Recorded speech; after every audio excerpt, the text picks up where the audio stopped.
Good to see you this morning. Good morning. I mean, talk about how Marine Le Pen has tried to soften her image there, but there's still these very strong sort of accusations of links to the Kremlin, which she has to deal with, surely. She has, and of course, during the debate last Wednesday, which was the single debate that she had with Emmanuel Macron, who didn't debate anybody else, he hammered that. He hammered that point. He said, "You have said that Crimea was actually a Russian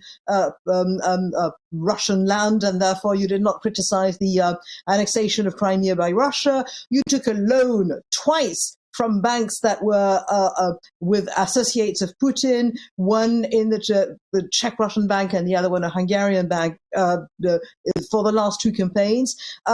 This man is not just your banker. This is the man who's sort of determining what line you're going to follow." So that actually was very much heard. That's about the only thing that's been very much heard, because for the rest, people have each stayed in their lane, with the Le Pen people saying, no, she is listening to us the way the rest of politicians are not listening. And the Macronists are saying more or less what your correspondent was saying just a second ago.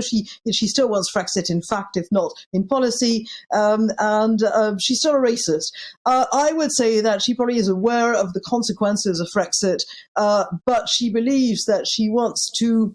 You can negotiate with the EU from a position of strength when you're one of the founding nations like Italy or France or Germany.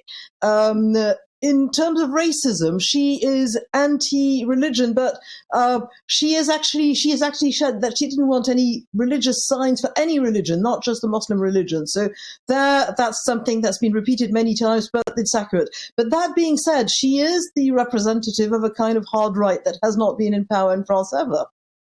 Do you think, however it turns out, France's membership of NATO and therefore the stance that NATO countries are taking at the moment against Moscow, would that be changed in any way after these elections? I think France would remain in NATO, but leave integrated command of NATO, which is different. You have members of NATO who are friends with Marine Le Pen, for instance, Viktor Orban in Hungary, or even, although they're less friendly with her now because of Ukraine, the PiS party in Poland. But it's also very true that she would find absolutely no traction in France, even with the civil service, let alone the rest of the political body. This election is a very strange election, because you've got two candidates who are very polarizing, and each of the voters for one candidate really is voting against another candidate. And it's a bit it's the bit what happens for people who vote for Marine Le Pen, who are voting against Macron more than they're voting for her, and the reverse is also true. It doesn't predict necessarily what policies they're going to be. I suspect if Emmanuel Macron is re-elected, which looks very likely, things are going to be not very different from what we had for the past 5 years, and to many that is already reassuring, considering how into the unknown voting for Marine Le Pen would mean for the country politically. OK. Anne-Elisabeth, good to talk to you. Thank you. Thank you. Thank you.